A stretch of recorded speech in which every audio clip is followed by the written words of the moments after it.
विद्यार्थी मित्रों, आज हम कक्षा 9 विषय हिंदी में 12वें चैप्टर रानी का अभ्यास करेंगे। जिन्हें लिखा है महादेवी वर्मा जी ने, जिनका जन्म सन 1907 में हुआ था और निधन जो है उनमें कुछ 1983 में हुआ था। उनका निधन जो है वो 1983 में हुआ था। हिंदी साहित्य में महादेवी वर्मा अर्थात मैं नीर भरी दुख की बदरी और तुमको नीव में ढूंढा, तुम में ढूंढी पीड़ा कहने वाली, सहृदय, भावुक, अत्यंत संवेदनशील और समग्र नीव सृष्टि पर अनुकंपा वर्षण करने वाली छायावादी युग की अप्रतिम रचनाकार। छायावादी युग के 4 स्तंभ गिने जाते हैं: प्रसाद, पंत, महादेवी और निराला। इनमें प्रसाद के साथ सदैव इतिहास बोध रहा तो पंत प्रकृति के कोमलकांत पदावली के रचनाकार के रूप में पहचाने गए। निराला अपनी ओजस्विता और रुद्रता के लिए तो महादेवी धीर, गंभीर, दर्द की दास्तान सुनाने वाली कवयित्री के रूप में पहचानी गई। फर्रुखाबाद में जन्मी महादेवी सही अर्थ में एक विदुषी और प्रगल्भा नारी के रूप में समग्र जीवन जी गई। मुख्यतया महादेवी कवयित्री ही रही, किंतु स्मृति की रेखाएं जैसी रचना के द्वारा उत्तम गद्यकार, रेखा चित्रकार के रूप में अपनी पहचान बनाने में सफल रही। प्रयाग महिला विद्यापीठ की प्राचार्य और कुलगुरु के पद पर रहकर शिक्षा के क्षेत्र में आपने अनुपम योगदान दिया है। निहार, रश्मि, नीरजा, साध्य गीत, दीपशिखा, अतीत के चलचित्र और स्मृति की रेखाएं आदि आपकी बहुचर्चित एवं लोकप्रिय रचनाएं हैं। यह रानी नामक एक घोड़ी उनके 2 साथी निक्की और रोजी के साथ आई है, सम्मिलित है, जिसका बड़ा मार्मिक और भावुकतापूर्ण शैली में चित्र अंकित किया है। ऐसा लगता है यह नेवला, यह कुत्ती और यह घोड़ी हमारे सामने ही है। पशु, पंछी और निर्दोष भोले ऐसे प्राणियों के प्रति महादेवी जी का स्नेह और प्रेम छलकता नजर आता है। अब महादेवी वर्मा जो है उन्हें पशु पक्षियों से गहरा लगाव था। उन्होंने उनसे संबंधित बड़े दिलचस्प और मार्मिक संस्मरण लिखे हैं। प्रस्तुत हमारे यहाँ जो संस्मरण दिया है वह उन्हीं में से एक है। एक घोड़ी का है जिसका उसका नाम जो था वह रानी था। लेखिका को बचपन में उससे बहुत प्यार था। लेखिका रानी के साथ निक्की यानी कि नेवला और रोजी यानी कि कुतिया को भी नहीं भूली है। महादेवी जी की सहृदयता पाठक का के दिल को छू लेती है। अब हम हमारा जो ये चैप्टर है उनकी शुरुआत करते हैं। रियासत होने के कारण इंदौर में शानदार घोड़ों और सवारों का आधिक्य था। आधिक्य यानी कि अधिकता। तो इंदौर जो है वहाँ पर राजाओं की रियासत थी, इसलिए वहाँ पर शानदार घोड़े और उनके सवार की अधिकता दिखाई देती थी। इसके अतिरिक्त हम अंग्रेजों के बच्चों को छोटे टट्टुओं या सफ़ेद गधों, जिसकी जाति के संबंध में रामा ने हमारा ज्ञानवर्धन यानी कि ज्ञान वर्धन किया था, पर घूमते देखते थे। तो यहाँ पर लेखिका जो है वह कहती है कि यह शानदार घोड़े और सवारों के अलावा भी उन्होंने अंग्रेजों के बच्चों को छोटे टट्टू यानी कि एक जो घोड़ा होता है उनका छोटा बच्चा और सफ़ेद गधों पर अंग्रेजों के जो बच्चे थे उन्हें उन पर बैठकर घूमते देखा था, जिसके संबंध में जो है उनकी जाति के संबंध यानी कि गधों की जाति के संबंध में रामा जो है उन्होंने उनका ज्ञान बढ़ाते हुए कहा था कि यानी कि रामा की कहानियों में कहा था कि राजा जो है वो अपराधियों को गधे पर बिठाकर उसे देश से बाहर निकाल देते थे। इन्हें गधों पर बैठकर प्रसन्नता से घूमते देखकर विश्वास करना कठिन था कि इन्हें दंड मिला है। अब लेखिका कहती है कि इन लोगों यानी कि अंग्रेज के बच्चों को जो है वह उन सफ़ेद गधों पर बैठकर प्रसन्नता से घूमते फिरते देखकर इस बात पर विश्वास करना कठिन था कि उन्हें कोई सजा मिली है, दंड मिला है। रामा के पास हमारी जिज्ञासा का समाधान था, समाधान यानी कि हल। इन्हें विलायत में गधे, विलायत यहाँ पर इसका अर्थ होगा इंग्लैंड, इन्हें विलायत में गधे पर बैठने का दंड देकर भारत भेजा गया है क्योंकि वहाँ यह वाहन नहीं है। तो अब इन लोगों को जो है वह जिज्ञासा थी कि ऐसा क्यों है। तो रामा ने के पास भी जानने की इच्छा थी उनकी कि हमें यह बताइए कि वह भाई इन्हें देखकर ऐसा क्यों नहीं लगता कि इन्हें दंड मिला या सजा मिले। तो रामा जो है उनका हल निकाल कर कहता है कि इन्हें जो है विलायत से यानी कि इंग्लैंड से गधे पर बैठने की सजा मिली है, इसलिए इसे भारत भेज दिया गया है क्योंकि इंग्लैंड में जो है यह वाहन यानी कि गधा नहीं मिलता होगा, वह यहाँ नहीं है। एक दिन हम तीनों ने बाबूजी को मौखिक स्मृति पत्र यानी कि जबानी याद दिलाना, मौखिक यानी कि जबानी याद दिलाना मेमोरेंडम दिया कि हमारे पास छोटा घोड़ा न रहना अन्याय की बात है। यदि अन्य बच्चों को घोड़े पर बैठने का अधिकार है तो हमें भी वह अधिकार मिलना चाहिए। तो लेखिका जो है वह कहती है कि उन तीनों ने एक दिन जो है वह उनके बाबूजी को जो है मौखिक यानी कि जबानी याद दिलाया और कहा यानी कि अपने जो बाबूजी से उन्होंने उनसे कहा कि हमारे पास एक छोटा घोड़ा न होना यह हमारे साथ अन्याय है। यदि दूसरे जो बच्चे हैं उनको घोड़े पर बैठने का अधिकार है तो हमें भी यह अधिकार मिलना चाहिए। बाबूजी ने हंसते हुए पूछा, सफ़ेद टट्टू पर बैठोगे? तुम कहो कैसा ठेलम ठाल यानी कि भीड़ भाड़ के उपरांत मैंने अगुआ होकर गंभीर मुद्रा में उत्तर दिया, सफ़ेद टट्टू तो गधा होता है जिस पर बैठाकर सजा दी जाती है। यानी कि बाबूजी ने जब हंसते हुए पूछा कि सफ़ेद टट्टू पर बैठोगे तो तीनों में से कहते हैं कि तुम उत्तर दो। इस तरह दोनों जो है एक दूसरे को तीनों जो है वह धक्का-धक्की करते हैं। लेकिन इसके बाद लेखिका जो है वह आगे होकर बिल्कुल गंभीर होकर उत्तर देती है कि सफ़ेद टट्टू तो जो है वह गधा होता है जिस पर बैठाकर सजा दी जाती है, यानी कि जिन्हें सजा दी जाती है उन्हें उन पर बिठाया जाता है।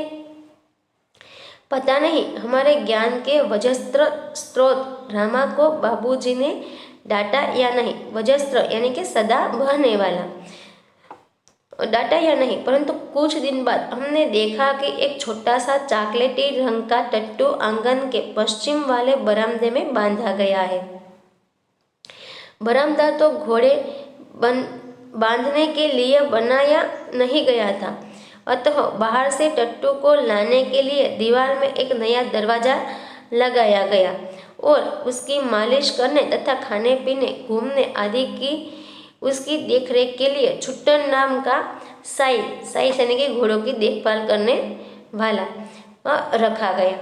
तो यहाँ पर जो है वो लेखिका कहती है कि भाई हमें तो यह पता नहीं है कि हमने जो बाबूजी को बताया था कि भाई गधे पर तो सफ़ेद टट्टू पर तो गधा होता है, उन पर जो है वह सजा दी जाती है, उन्हें बिठाया जाता है। इस बात पर उनके बाबूजी ने रामो इनका जो नौकर था रामा उन्हें डांटा या नहीं। लेकिन कुछ दिन बाद जो क्या होता है कि वह देखते हैं कि एक छोटा सा चॉकलेटी रंग का टट्टू जो है उन्हें आंगन के पश्चिम वाले बरामदे में बांधा गया है। वैसे तो यह बरामदा जो है वह घोड़ा बांधने के लिए नहीं बनाया गया था, लेकिन बाहर से टट्टू को लाने के लिए दीवार में एक नया दरवाज़ा लगाया गया और उस टट्टू की देखभाल करने के लिए एक छुट्टन नाम का जो है वह व्यक्ति भी रख लिया गया। अब तो हम उस छोटे टट्टू से बहुत प्रभावित और आतंकित हुए। हमारे तथा हमारे अन्य साथी जीवों के लिए न मकान में कोई परिवर्तन हुआ, न कोई विशेष नौकर रखा गया।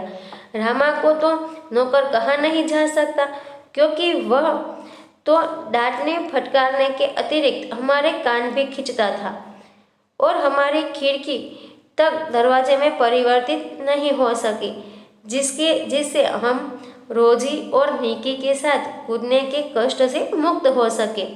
बाबूजी से यह सुनकर भी कि वह टट्टू हमारी सवारी के लिए आया है, हम सब 4-5 दिन उससे रुष्ट और अप्रसन्न ही घूमते रहे, परंतु अंत में उसने हमारी मित्रता प्राप्त ही कर ली। रामा से उसका नाम पूछने पर ज्ञात हुआ कि उसे ताजरानी कहकर पुकारा जाता है। ताजमहल का चित्र हमने देखा था और रामा और कल्लू को माँ की सभी कहानियों में रानी के सुख दुख की गाथा यानी कि कहानी सुनते सुनते हम उसके प्रति बड़े सदय यानी कि दयालु हो गए थे। ताजमहल जैसे भवन की रानी होने पर भी यह वहाँ से कहानी की रानी की तरह निकाल दी गई है। यह कल्पना करते ही हमारी सारी ईर्ष्या यानी कि उनके प्रति जो लेखिकाओं और उनके मित्रों की जो जलन थी वह और सारा रोष क्रोध करुणा से पिघल गया, करुणा यानी कि दया से पिघल गया और हम उसे और अधिक आराम देने के उपाय सोचने लगे। तो यहाँ पर जो है वह लेखिका कहती है कि हम उस छोटे टट्टू से पहले तो काफ़ी प्रभावित हुए और साथ ही साथ भयभीत भी, आतंकित यानी कि भयभीत भी हुए। हमारे तथा लेखिका कहती है कि हमारे और हमारे अन्य साथी जो जीव थे यानी कि निकी और रोजी, इनके लिए मकान में कभी कोई परिवर्तन नहीं किया गया था और ना ही कोई उनके लिए कोई विशेष नौकर रखा गया था। अब जो रामा है उन्हें तो वह नौकर कह नहीं सकते, क्योंकि वह तो उनको डांटने फटकारने के साथ साथ उनके कान भी खींचता था। यहाँ तक कि लेखिका कहती है कि हमारे लिए तो खिड़की को दरवाजे में भी नहीं परिवर्तित किया गया, तो जिससे वह जो है वह रोजी और निकी के साथ कूदने के कष्ट से मुक्त हो सके। बाबूजी से यह सुनने कर कि यह टट्टू जो है वह उनकी सवारी के लिए आया है, फिर भी उन लोगों को काफ़ी प्रसन्नता नहीं हुई और 4-5 दिन तक वह जो है वह उस टट्टू से रुष्ट होकर यानी कि नाराज होकर अप्रसन्नता से ही जो है वह घूमते रहते थे। परंतु अंत में जो है वह जो टट्टू लाया गया था वह उनकी मित्रता प्राप्त कर लेता है। रामा से उसका नाम पूछने पर उन्हें पता चलता है कि उसका नाम ताजरानी है। ताजमहल का चित्र देखा था और रामा और कल्लू को माँ की सभी कहानियों में रानी के सुख दुख की कहानी सुनते सुनते हम सब जो है उनके प्रति दयालु हो गए। लेखिका कहती है कि ताजमहल जैसे भवन की रानी होने पर भी वह जो है यहाँ कहानी की रानी की तरह जो है उन्हें निकाल दिया गया है। इस बात की यह कल्पना करते हैं उनकी जो सारी जलन क्रोध और गुस्सा था वह दया में पिघल जाता है और उसे कैसे ज़्यादा से ज़्यादा आराम दे सकते हैं उस बारे में वह लोग जो है वह सोचने लगते हैं। वह इतनी सुंदर थी कि अब तक उसकी छवि आंखों में बसी जैसी है। हल्का चॉकलेटी चमकदार रंग जिस पर दृष्टि फिसल जाती थी, खड़े छोटे कानों के बीच में माथे पर झूलता अयाल यानी कि घोड़े की गर्दन पर के बाल का गुच्छा, बड़ी काली स्वच्छ और पारदर्शी जैसी आंखें, पारदर्शी यानी कि जिनके आर पार देखा जा सके, लाल नथुने जिन्हें फुला फुला कर चारों ओर की गंध लेती रहती। तो लेखिका जो है वह कहती है कि वह तो बहुत ही सुंदर थी। उनका रंग जो है वह हल्का सा चॉकलेटी रंग का था, जिस पर दृष्टि डालते ही हमारी नज़र जो है वह फिसल जाती थी। अब उनके कान जो है वह छोटे छोटे थे और खड़े थे, बीच में उनके माथे पर झूलते उनके गर्दन पर जो बाल होते हैं वह झूल रहे थे। और बड़ी बड़ी और काली काली स्वच्छ और पारदर्शी जो है वह उनकी आंखें थी। उनका नाक जो वह लाल था। उनके नथुनी को वह फुला फुला कर चारों ओर की गंध यानी कि सुगंध जो है वह लेती रहती थी। उजले दांत और लाल जीभ की झलक देते हुए गुलाबी ओठों वाला लंबा मुंह जो लोहा चबाते रहने पर भी क्षत विक्षत यानी कि घायल नहीं होता था। तो आगे कहती है उनके उजले और स्वच्छ सफेद दांत थे और उनकी जीभ जो है वह लाल रंग की थी। उनके होठ जो है वह गुलाबी रंग के थे। उनका मुंह जो है वह लंबा था और जो लोहा चबाने पर भी घायल नहीं होता था। ऊंचाई के अनुपात से पीठ की चौड़ाई अधिक थी। सुडौल मजबूत पैर और सघन पूंछ जो मक्खियाँ उड़ाने क्रम में मोरछल यानी कि मोर के पूंछ से बना झाड़ू जिसे मोरछल कहा जाता है के समान उठती गिरती रहती थी। उस समय यह सब समझने की बुद्धि नहीं थी, परंतु इतने दीर्घकाल के उपरांत भी स्मृति पट पर वे रेखाएं ऐसे ऊपर आती है जैसे किसी अदृश्य शाही से लिखे अक्षर अग्नि के ताप से प्रत्यक्ष होने लगते हैं। तो यहाँ पर लेखिका जो है वह कहती है कि ऊंचाई के अनुपात से उनकी पीठ की चौड़ाई जो है वह ज़्यादा थी। उनका शरीर जो है वह सुडौल और मजबूत थे। पैर जो है वह ज़्यादा मजबूत थे। उनकी सघन पूंछ जो यानी कि इनका जो उनकी पूंछ थी वह मक्खियाँ उड़ाने के क्रम में मोरपींछ से बने झाड़ू की तरह उड़ती और गिरती रहती थी। उस समय तो यह सारी बातें जो है वह समझने की लेखिका में बुद्धि नहीं थी, परंतु इतने दीर्घ यानी कि बहुत ज़्यादा काल यानी समय के उपरांत भी इतना समय जो है वह बीत गया है उनके उपरांत भी स्मृति पट पर वे रेखाएं ऐसे उभर आती है यानी कि वह सारी बात ऐसे याद आ जाती है कि जैसे एक दृश्य जो है उन्हें हमने शाही के अक्षर से लिखकर अग्नि के ताप के प्रत्यक्ष होने लगते हैं। यानी कि शाही के जो अदृश्य अक्षर होते हैं जिन्हें अग्नि के सामने रखने पर वह जो है वह यहाँ हमें दिखाई देते हैं, वैसे ही वह सारी बातें जो है वह लेखिका को याद आती है। विद्यार्थी मित्रों, आज का हमारा ये जो पाठ था वह हम यहीं तक अभ्यास करेंगे। इसका आगे का अभ्यास जो है वह हमारे नेक्स्ट वीडियो में करेंगे। आशा करती हूँ कि यह जो है आज हमने जो सीखा और समझा वह आपको अच्छी तरह से समझ गए होंगे और सीख गए होंगे। धन्यवाद।